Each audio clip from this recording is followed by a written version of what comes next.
On this edition for Saturday, October 30th, President Biden and world leaders take on tax havens at the G20 summit. Facebook changes its name, but revelations from leaked internal documents continue. And how no-strings-attached guaranteed income payments are changing lives in Gary, Indiana. Next on PBS NewsHour Weekend. PBS NewsHour Weekend is made possible by Sue and Edgar Wachenheim III, Bernard and Denise Schwartz, the Cheryl and Philip Milstein family, the Anderson Family Fund, the JPB Foundation, the estate of Worthington Mayo Smith, Leonard and Norma Chlorfine, the Rosalind P. Walter Foundation, Koo and Patricia Ewan, committed to bridging cultural differences in our communities, Barbara Hope Zuckerberg. We try to live in the moment, to not miss what's right in front of us. At Mutual of America, we believe taking care of tomorrow can help you make the most of today. Mutual of America Financial Group, retirement services and investments. For 25 years, Consumer Cellular's goal has been to provide wireless service that helps people communicate and connect. We offer a variety of no-contract plans, and our U.S.-based customer service team can help find one that fits you. To learn more, visit consumercellular.tv. Additional support has been provided by the Corporation for Public Broadcasting, a private corporation funded by the American people, and by contributions to your PBS station from viewers like you. Thank you. Good evening and thank you for joining us. Most of the leaders of the world's 20 largest economies gathered in Rome today for the first in-person G20 summit since the start of the coronavirus pandemic. On the agenda, key issues including climate change, international economic recovery, vaccines, and a global tax overhaul. During the opening session, President Joe Biden and other world leaders endorsed a global minimum tax on major corporations. Russia's President Vladimir Putin and China's leader Xi Jinping are attending virtually again this year. The global minimum tax deal aims to prevent companies from basing their headquarters in low-tax nations as a way to evade taxes. The landmark agreement has been years in the making, with close to 140 nations signing on. The deal would set a minimum tax rate of 15% on large company profits and require major corporations to pay taxes where their consumers are, not just where the company is based. According to the Organization for Economic Cooperation and Development, the new rate is expected to bring in $150 billion in additional global tax revenue every year. The agreement is expected to be officially adopted tomorrow and then will require implementation in each country, including new legislation here in the U.S. Also at the summit today, President Biden met with the leaders of France, Germany, and Great Britain to discuss resuming negotiations with Iran on a return to the 2015 nuclear deal. When asked by a reporter when he would like the talks to restart, President Biden replied, "They're scheduled to resume." Outside the G20 conference today, protesters gathered to demand immediate action on climate change. In central Rome, thousands of demonstrators took to the streets to draw attention to the dangers posed by global warming. Early this morning, about 50 activists from the group Extinction Rebellion staged a sit-in on a main road leading to the G20 venue. The protesters blocked traffic, chanting and singing songs and holding a banner reading, "From Rome to Glasgow, your solutions are the problem." Police physically removed the group before the delegations arrived at the summit. In Sudan today, thousands protested the country's military-led government. A Sudan doctors union said security forces killed 2 people and others were wounded during the demonstrations. Today's protests were the latest in a series that have been held every day since the military overthrew Sudan's transitional civilian-led government on Monday. Security forces locked down some streets in the capital of Khartoum, but elsewhere in the city, protesters marched freely, demanding an end to military rule and the release of detained political figures. The U.S. Supreme Court rejected an emergency appeal to block Maine's vaccine mandate for hospital and nursing home employees late yesterday. In a 6-3 decision, the court ruled against 9 anonymous Maine healthcare workers who objected to receiving a COVID-19 vaccine on religious grounds. Maine is one of only 3 states that do not allow religious exemptions to issue vaccine mandates for healthcare workers. The others are New York and Rhode Island. While dozens of medical employees in the state have reportedly quit, most have opted to be vaccinated. And today at the White House, Vice President Kamala Harris received a booster shot, her third dose of the Moderna COVID-19 vaccine. For more national and international news, visit pbs.org/newshour. As the climate summit gets underway in Scotland tomorrow, the Biden administration's infrastructure spending plans are still on hold. Now, a recent report has new warnings about the risk to U.S. infrastructure from flooding as extreme weather events due to climate change increase. Taking into account rising sea levels and severe precipitation events, a nonprofit research group created a data-driven mapping project to assess the flood danger in the U.S. over the next 30 years. And some of the places in the crosshairs are surprising. I recently spoke with Matthew Eby, Executive Director of the First Street Foundation.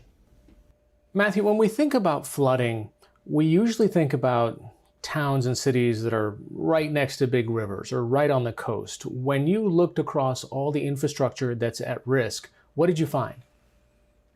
Well, it's a really interesting results that we found is that the places that you would normally think that have a lot of risk, as you're mentioning, the Floridas, the Louisianas, the Texas, those places actually still have a lot of risk. There's a lot of critical infrastructure at risk. But the surprising part that we found is there's a lot of pluvial flooding or precipitation flooding that sees the middle of America have a lot of risk. So places like West Virginia, which you wouldn't think about as being a big flood area, has a significant amount of critical infrastructure that has inoperable risk, meaning that if the floodwaters make it to the building, it would render things inoperable. Police stations, hospitals, those things that are critical to the community, but also things that you wouldn't necessarily think about right away, but you can see from news stories that they actually are impacted in a big way, like utilities. So Ida went through and knocked out, didn't really flood a lot of areas in Louisiana. There were impacted areas, but the big story was that the utility was knocked off and that it wasn't able to operate for the area. You are coming out with this report in a year where I want to say we've had, I think, $18 billion plus sort of weather events. What is the cost if we were able to write a blank check and mitigate this, fix this, move some of these places? How much would that cost? Ari, I think that's the problem, is that we don't have the data to actually know. This is the first time that a report like this has come out where it doesn't just look at what is the current risk, but how this risk will evolve over the next 30 years. This is the first time we're actually getting a look of just one peril, flooding, let alone wildfire or heat and drought and the other things that impact communities as well. One of the things that occurred to me was that I hadn't seen all of it pulled together in one place. I mean, where did you find all of this information and how hard was it to kind of staple together into one map? Yeah, so our company is a nonprofit that's been working at this for about 5 years now. So we've started by building the flood model itself and understanding where is risk across the country. And we did that in a peer-reviewed, open source manner so that all the scientists could contribute with us to actually get to that level of understanding. And we adjusted it into the future based on the climate change scenarios from the Intergovernmental Panel on Climate Change. And then lastly, what we've been able to do now is take all of the different types of buildings across the country and look at them individually. So those are residential properties, commercial properties, segments of roads. When you think of flood risk, you don't necessarily think of roads, but when you think of trying to get out of an area when there's an emergency or where you're actually driving in and out of a community each day, those are places that have a lot of risk as well. And then the last two dimensions we looked at were social infrastructure and critical infrastructure. And so across those 5 dimensions, now we're able to pull all of this data together and tell a story for each individual community to understand what risk looks like today and how it'll change across those dimensions.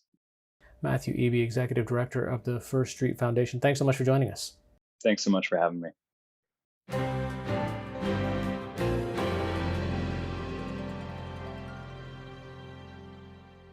Facebook continued to be a top story almost nonstop this week. Thousands of internal documents are now public, and dozens of news organizations continue to publish stories about what the company did not do to stop hate speech, anti-vaccine misinformation, and conspiracies. On Thursday, Facebook's founder announced a name change, making Meta the new parent company for the vast social media empire. For the latest, I spoke with New York Times technology reporter Shira Frankel, co-author of the recent book, An Ugly Truth, Inside Facebook's Battle for Domination. Shira, what has happened in the last week and a half, considering you literally have written a book on Facebook, the volume of information, the volume of stories that have come out about Facebook, are you surprised? I'm not surprised, only because the themes are just the same as the themes that we researched for this book. Facebook employees have been trying to tell their executives for years about the problems they've seen.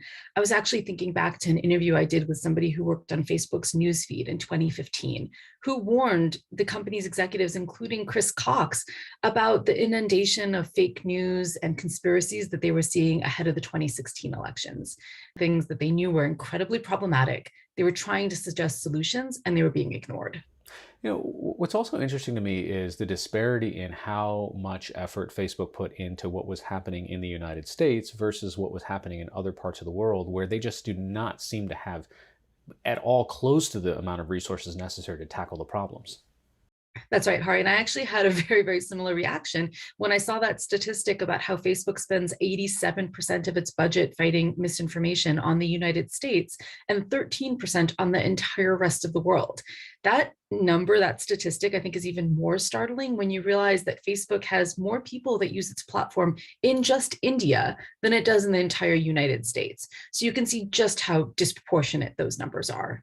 And what were some of the challenges? I know you had a recent story about the type of things that happened in India. I mean, it's actually led to a loss of life that's measurable. So India is a really interesting example. The next 1 billion users was what Mark Zuckerberg called it back in 2018 when he had this idea that he wanted to bring an additional billion people online through Facebook. You end up with this immense population, over 400 million people in India join Facebook. And you didn't see in conjunction with that the kind of safety steps that the company now realizes it should have taken. So the development of language capabilities. This is a country with 22 languages that are spoken. And even just last year, when India had its elections, Facebook was only operating in 3, I think 4, if you include English, of the languages that are spoken in India. It's almost impossible for a computer to recognize a language that's not kind of in its corpus, whereas people will make images and in whatever script that they write, and then they post it onto Facebook, and the message still gets across, even though a human sensor or a machine isn't going to pick it up, right? Exactly. And it's doubly hard, right? Because you have to train your computer systems in all those languages. But it's not enough for computers to be trained because, as we know, things like hate speech and conspiracies, they're so specific. It's slogans, it's turns of phrases. You have to be immersed in that community, in that population to know what is problematic, right? They might be using a word as a hate speech or as a slur that their systems aren't trained on and aren't familiar with because they have no one on the ground there that's telling them, hey, this term is currently problematic and should be flagged because people are using it to incite violence. So what happens now? I mean, there has been this scrutiny on Facebook, but you listen to their quarterly earnings and they still have 2.8 billion people, most of them outside of the United States, using the platform, and they're still making money. I think that one thing these papers show, and one thing that our reporting in the New York Times has shown recently, is that at least here in the United States and in Europe, other social media is a lot more popular, like TikTok and Snapchat. And they know that even though they're not showing that in the revenues and the earning reports now, it is going to show up eventually. It might take 5 years, it might take 10 years, but eventually that loss of kind of the young, important population that advertisers want to see, that's going to be reflected in their earnings. Also this week, we saw a name change. How significant is this? So the idea of switching their name isn't new. You know, Philip Morris did this, other companies did this. But I think it's going to be interesting to see whether it works for Facebook, because Facebook as a company is so closely tied to Mark Zuckerberg and his image as the genius founder and the chief executive. Mark Zuckerberg is still in control of Meta or Facebook or whatever you want to call it. And I do wonder whether people will accept this name change and this idea that it's a fresh new company turning over a new leaf when they know Mark Zuckerberg still sits at the head of it. Shira Frankel, The New York Times. Thanks so much. Thank you so much for having me.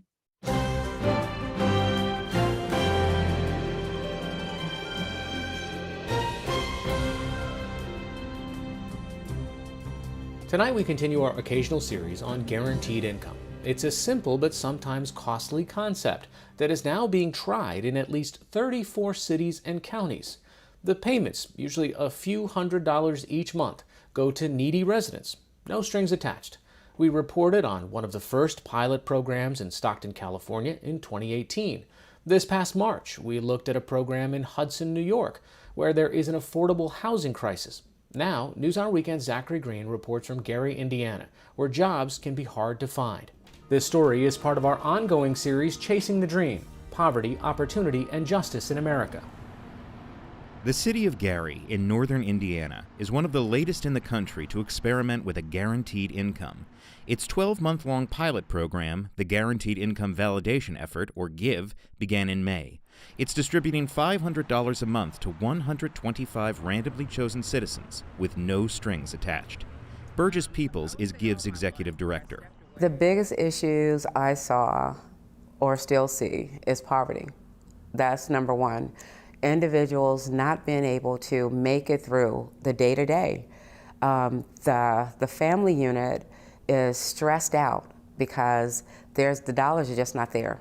I don't care how they try to budget, it's just not there. Once a thriving steel town, Gary is now one of the poorest in Indiana. Its abandoned homes and boarded-up shops speak to its declining population, which fell 14% in the last decade alone. That's mainly attributed to the lack of steel jobs. The Gary Works Steel Mill, owned by the U.S. Steel Corporation, is still the largest employer in Gary, Indiana. At its peak in the mid-70s, it employed more than 30,000 people. But as the steel industry declined and more jobs became automated, that number dropped precipitously. Today, the company employs about 5,000 people in the area. Gary now has the highest unemployment rate in the state, and its median household income, just over $31,000 a year, is also one of the lowest. Nearly 1 in 3 people here live in poverty, including about half of all children. It's challenges like these that inspired Gary's mayor, Jerome Prince, to join Mayors for a Guaranteed Income, a network of 63 city leaders who have endorsed the idea as a tool to address poverty.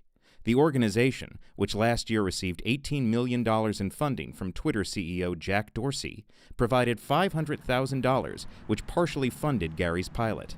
We believe that $500 a month will give persons the opportunity in some instances to pay a bill, if you will, that they ordinarily weren't able to pay.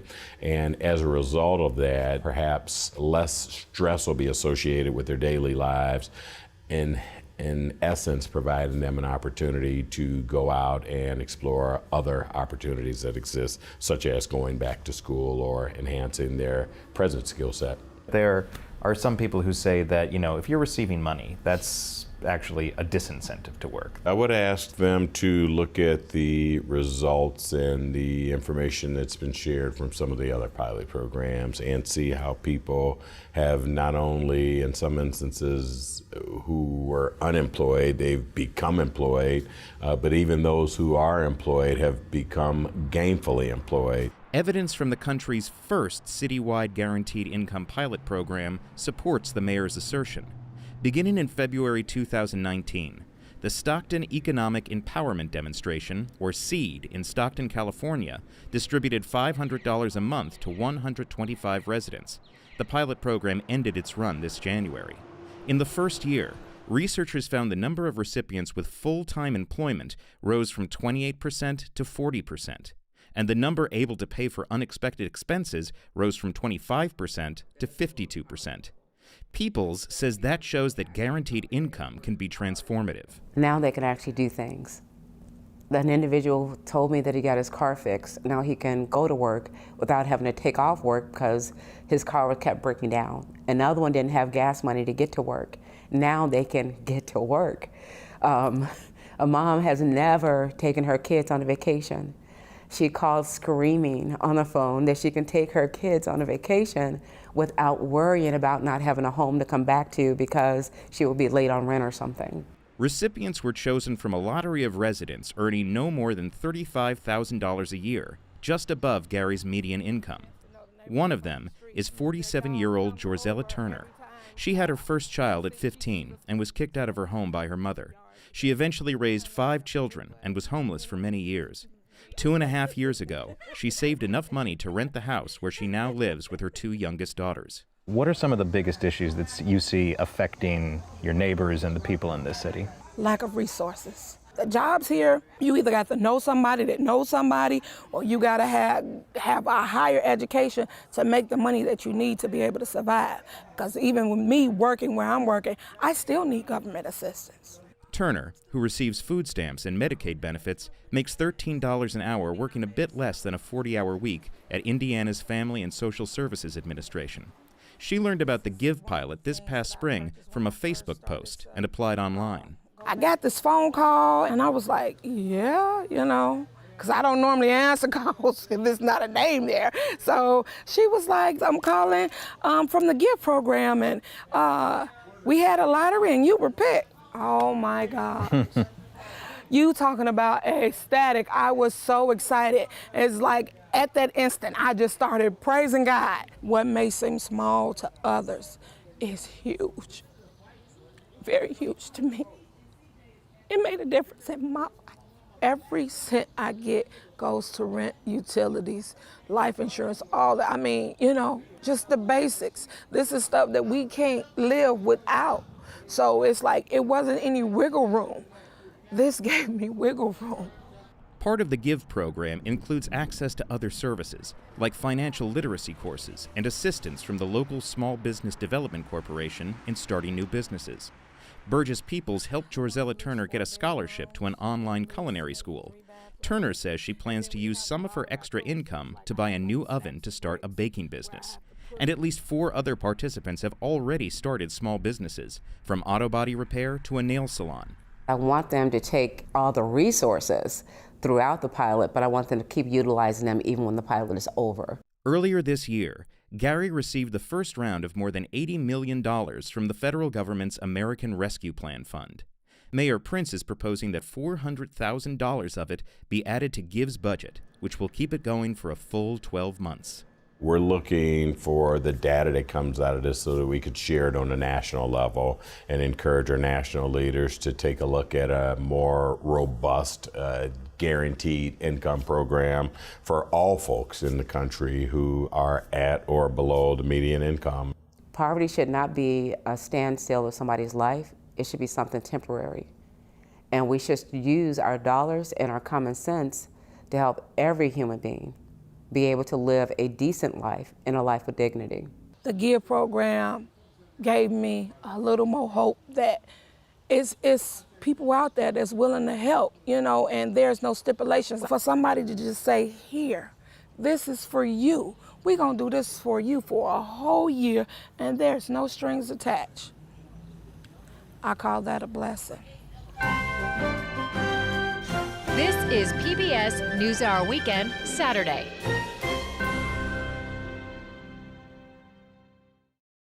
Finally tonight, we've all heard of and maybe even seen self-driving cars. Now in Amsterdam, autonomous vehicles are taking to the city's famous waterways. The result could mean both traffic jam relief on the city's narrow roadways, less pollution, and even more efficient trash collection. To draw attention to these new and environmentally friendlier modes of transportation, Dutch designers teamed up with the Massachusetts Institute of Technology to make what they're cleverly calling rowboats. So we have a lot of road traffic and congestion, e-commerce logistics that is cluttering the small streets in the inner city. While at the same time, we have a lot of open water available in the canals that is not being used anymore for transport, only for tourists. The first 2 full-size, functional robot boats went out for test voyages this past week after 4 years of trials with smaller versions. Of course, we have the autonomy, so the boat knows where it is, what objects are on the water, and how to avoid any collisions during navigation and maneuvering. One very important thing I think that we have been able to develop is that the boat is also able to dock autonomously and latch to other boats. So it can really pick up other boats, like a tugboat, but it also can really dock fully autonomously and take in passengers or load of construction materials. The rowboats aren't fully approved for passenger trips yet. Instead, their first use will be to replace some garbage trucks on Amsterdam's famously narrow streets, acting as floating trash containers that can automatically navigate to pickup points once they're full.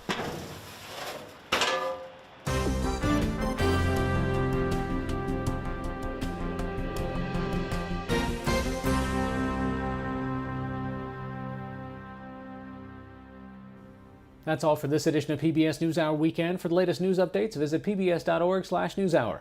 I'm Hari Srinivasan. Thanks for watching. Stay healthy and have a good night.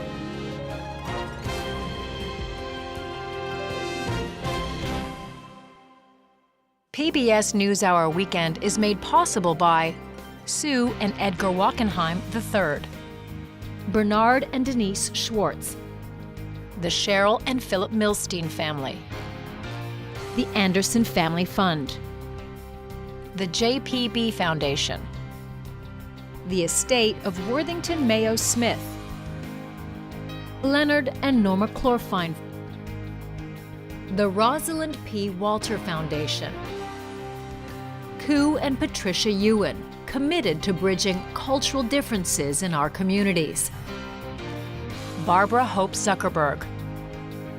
We try to live in the moment to not miss what's right in front of us. At Mutual of America, we believe taking care of tomorrow can help you make the most of today. Mutual of America Financial Group, retirement services and investments. Additional support has been provided by Consumer Cellular and by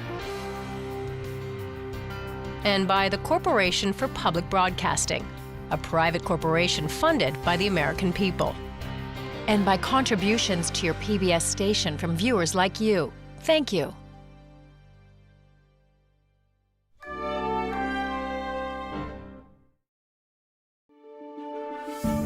You're watching PBS.